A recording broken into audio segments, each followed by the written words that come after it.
mais um vídeo do nosso canal Dever de Se Melhorar, e hoje eu vou estar falando sobre manias de crente. Bem, algumas pessoas vão se ver fazendo alguma das coisas que eu vou aqui estar dando como exemplo, outras pessoas vão se ver passando por essas situações que eu vou relatar aqui, que foram situações que eu própria passei. Primeiramente, eu quero deixar claro que a intenção desse vídeo não é ofender ninguém. Eu, em primeiro lugar, eu respeito a forma com que cada um manifesta a sua fé, o seu louvor a Deus. Eu acho que isso é uma coisa muito pessoal, tá? Cada um tem a sua particularidade em demonstrar isso. A intenção desse vídeo é porque o que acontece? Às vezes a pessoa já está no meio, já é evangélico há tanto tempo, que a pessoa acaba, isso vai passando de um para outro. A pessoa acaba que vai pegando a mania de um, a mania de outro, e quando ela vê, ela repete algumas manias, né? Ela copia e reproduz aquela mania, e na verdade não sabe, às vezes não tem fundamento aquilo, é mesmo só uma mania. E o que a gente tem que, o que eu quero alertar no vídeo é que as pessoas vejam, reflitam sobre as suas atitudes e vejam o que é coerente ou não, porque uma coisa a gente não pode esquecer: nós vivemos em sociedade, nós não estamos sozinhos, né? Principalmente quando estamos na igreja ou dentro de um grupo.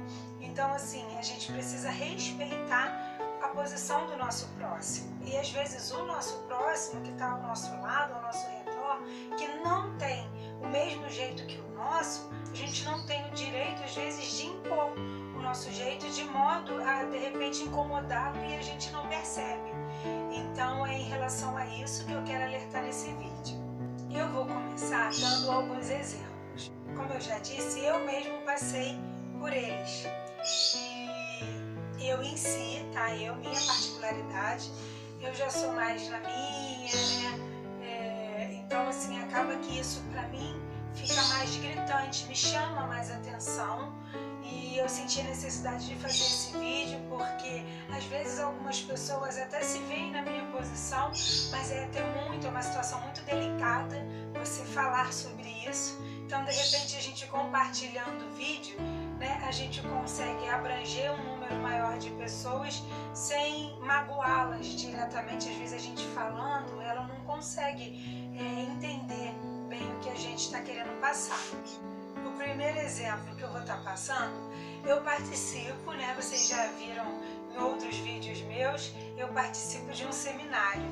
E nesse seminário, ao iniciar e ao finalizar a aula, é feita uma oração. E aí então, o professor ou o coordenador sempre pede, né, que alguém, se alguém que tem iniciativa de fazer a oração. Muitas das vezes, ninguém se prontifica. Então, o professor pede, né, irmão, fulano de tal, você pode fazer uma oração para o término da aula? E aí, olha que curioso. Para mim chega a ser curioso, porque eu acho que não faz sentido. Quando ele pergunta, ninguém se prontifica. Aí ele vai e pede para um irmão fazer a oração.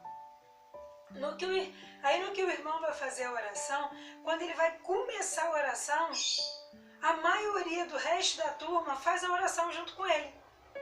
Ou no mesmo tom, ou mais alto que ele, e outros, né, dão glória, aleluia. Só que assim, num tom que atrapalha a oração. Ou seja, eu não consigo ouvir a oração do irmão, não consigo entender a oração de ninguém, porque todo mundo fala ao mesmo tempo, e não consigo me concentrar para fazer a minha oração. Então, assim, deixa de ter sentido, né? Ou cada um faz a sua oração, né? O professor diria, se fosse assim, agora eu tenho um minuto de silêncio, cada um faz a sua oração mentalmente. Agora, se ele pede para que uma pessoa, né, se prontifique, ou aquela pessoa faça aquela determinada oração, é para a gente se concentrar na oração do irmão. Se você vai dar um glória, um aleluia, que você faça ou num tom mais baixo ou mentalmente. Se você vai fazer uma oração junto com a pessoa que está fazendo, faça a sua mentalmente, já que você não se prontificou para fazer. Porque o que acontece é que no final eu não entendo a oração de ninguém e nem consigo me concentrar para fazer a minha. E isso acontece no meu seminário e acontece às vezes na igreja e em outros lugares. Então eu acho que a gente deveria analisar e ver se isso é coerente ou não.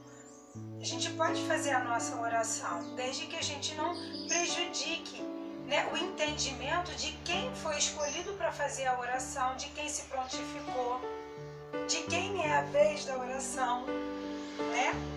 Então vamos refletir sobre isso. Um outro ponto, até dentro desse também, isso aconteceu comigo, uma vez eu fui numa igreja como visitante, né? Porque acaba que a gente frequenta a igreja que mais tem a ver com o nosso jeito, né? Mas a gente também visita outras igrejas. E eu estava visitando uma igreja e que não era, né, assim, do meu jeito, e eu sentei no banco com meu marido e eu tive a infeliz sorte de sentar na frente de um irmão que ele passou o culto inteiro dando glória e aleluia. Só que ele dava glória e aleluia alto, intercalando, né? E ainda falava glórias, aleluias, glórias, aleluias, glórias, aleluias, mas foi o culto todo. Então, tipo assim, tirou toda a concentração de quem estava com a palavra lá na frente, porque assim, eu não conseguia me concentrar no que ele falava, porque ele interrompia atrás de mim alto, falando isso o tempo inteiro. Não dava nem assim para a pessoa que estava dando a palavra terminar uma frase, terminar um contexto, para ele dar um glória, para ele dar um aleluia. Não, ele falava continuamente, então não importava, na verdade, nem o que estava sendo dito lá na frente, né? Então assim, o glória, o aleluia dele perdeu todo o sentido. E eu também não entendia por que ele dava glórias, aleluias, parecia uma abelha atrás de mim, gente. Então assim, perdeu totalmente o sentido do glória, do aleluia, do sentido de você ressaltar aquilo que está sendo dito ali na frente. Então assim, não foi legal, e isso eu já vi acontecer em vários outros lugares, inclusive na igreja que eu frequento, isso já aconteceu, claro. Então assim, eu acho que a gente deve ter cuidado, a gente pode, vou repetir, claro que eu posso exaltar, dar glória, dar aleluia, o que está sendo dito lá na frente, só que tudo tem que ter um ponto de equilíbrio, de coerência. Acabou um contexto, acabou um pensamento, dá um glória, dá um aleluia para aquele pensamento, para aquela mensagem, né, daquela pessoa que está sendo inspirada por Deus a falar aquelas palavras e que às vezes bate tão forte no seu coração. Claro que você pode, mas não faz sentido você falar isso o tempo inteiro, continuamente. Perde o sentido. Então, esses são alguns pontos, algumas manias de crente. É claro que é o que eu já falei no início e eu vou repetir. Eu respeito o jeito de cada um de ser, mas a gente precisa respeitar também a posição do nosso próximo. A gente tem que entender que às vezes a nossa ação está prejudicando aquela outra pessoa a escutar a palavra, a se concentrar, a fazer a oração dela, e a gente precisa ter esse cuidado. Então por isso eu fiz esse vídeo de reflexão, né? Por que a gente fala glórias, aleluias? Qual é o sentido disso? Isso tem um fundamento? Se tiver, que bom. Se for só uma mania que você pegou de alguém que já falava assim, então vamos analisar se isso faz sentido. Se não, do mesmo jeito que você copiou alguém, alguém vai te copiar. E isso vai passando, vai passando, vai passando e vai criando as manias de crente, sendo que muitas delas desrespeitam o conjunto, o ambiente. Né? Eu acho que o glórias e aleluias não desrespeita ninguém, tá?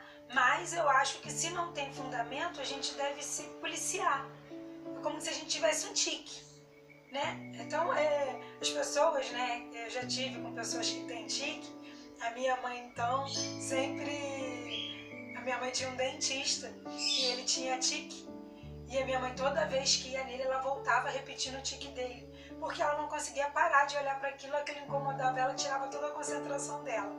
E ela chegava em casa, ela fazia igualzinho, né? E por isso que eu falo. Então, você pode ser um exemplo de uma outra pessoa amanhã ou depois. Então vamos nos policiar para a gente dar bons exemplos e boas manias. Manias que só venham a acrescentar. Porque as manias, os trejeitos de cada grupo faz parte. Né? O grupo evangélico, ele tem o idioma, a forma de falar de um jeito, os espíritas de outro, né? E os evangélicos têm o seu próprio. Isso faz parte do conjunto, isso é necessário, isso identifica até, né? De qual grupo que você faz parte. Então isso eu acho até que é necessário. Mas a gente precisa se policiar em algumas manias que a gente tem e que às vezes, ao olhar do nosso próximo, acaba prejudicando ele de alguma forma. Ó, se vocês gostaram, dá um like lá, compartilha o vídeo, o nosso canal, né? Compartilha e passa esse vídeo para outras pessoas, grupos que você tenha no seu celular, grupos evangélicos, porque às vezes não serve para um, para outro, mas às vezes para um serve. E é bacana escutar essa mensagem e de repente a gente modificar alguma coisa que vem para melhor. Né? Tem muita gente que já faz certas coisas há tanto tempo, mas não quer dizer que ela não pode melhorar, não pode modificar isso se for para o bem comum de todos. Né? Um grande beijo, fiquem com Deus e até o próximo vídeo.